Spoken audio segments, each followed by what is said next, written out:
జై హింద్ అందరికి 7 days physical event preparation series లో డే 3 ఈ రోజు టాపిక్ వచ్చేసి pull-ups, shot put, long jump ఎలా ఇంప్రూవ్ చేసుకోవాలి. చాలా మంది రన్నింగ్ మీద మాత్రమే ఫోకస్ పెడతారు, కానీ ఈవెంట్ లో ఇవి కూడా ఇంపార్టెంటే. ఈవెంట్ లో ఇవి ఫెయిల్ అయితే మీ సెలెక్షన్ మిస్ అవుతుంది. సో అందుకే సీరియస్ గా ఇది కూడా ప్రాక్టీస్ చేయండి. First one pull-ups.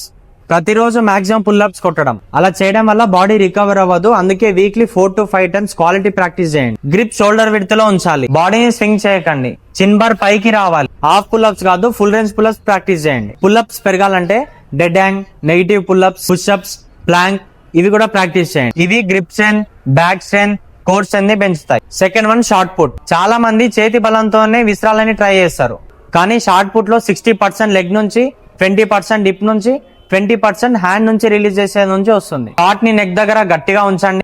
కాళ్ళతో గ్రౌండ్ ని పుష్ చేయండి. హిప్ రొటేట్ చేసి షార్ట్ ని విసరండి. ఇలా ప్రతిరోజు 15 to 20 throws టెక్నిక్ మీద ప్రాక్టీస్ చేయండి. మీ డిస్టెన్స్ ఖచ్చితంగా ఇంప్రూవ్ అవుతుంది. Third one long jump. Long jump లో బిగ్గెస్ట్ మిస్టేక్ బోర్డు దగ్గర స్పీడ్ తగ్గించడం. టేకప్ వరకు సేమ్ స్పీడ్ మెయింటైన్ చేయాలి. టేకప్ సమయంలో ఒక కాలితో పవర్ఫుల్ పుష్ ఇవ్వండి. హ్యాండ్స్ ని బలంగా స్వింగ్ చేయండి. మోకాళ్ళను పైకి తీసుకురండి. ల్యాండింగ్ సమయంలో 2 కాళ్ళు ముందరికి చాచి చేతులు వెనుకకి పెట్టకుండా బ్యాలెన్స్ మెయింటైన్ చేయండి. Weekly 4 to 5 times jumping drills, skipping చేస్తే మీ డిస్టెన్స్ పెరగడానికి అవకాశం ఉంటుంది. డే 4 లో ఫిజికల్ ఈవెంట్ ప్రిపరేషన్ అప్పుడు తీసుకోవాల్సిన డైట్ గురించి చెప్తాను. ఈ సిరీస్ మీకు యూస్ఫుల్ అనిపిస్తే అకౌంట్ ని ఫాలో చేయండి. ఫిజికల్ ఈవెంట్స్ కి ప్రిపేర్ అవుతున్న మీ ఫ్రెండ్స్ కి వీడియోని షేర్ చేయండి. మీకు ఏమైనా డౌట్స్ ఉంటే కామెంట్ చేయండి.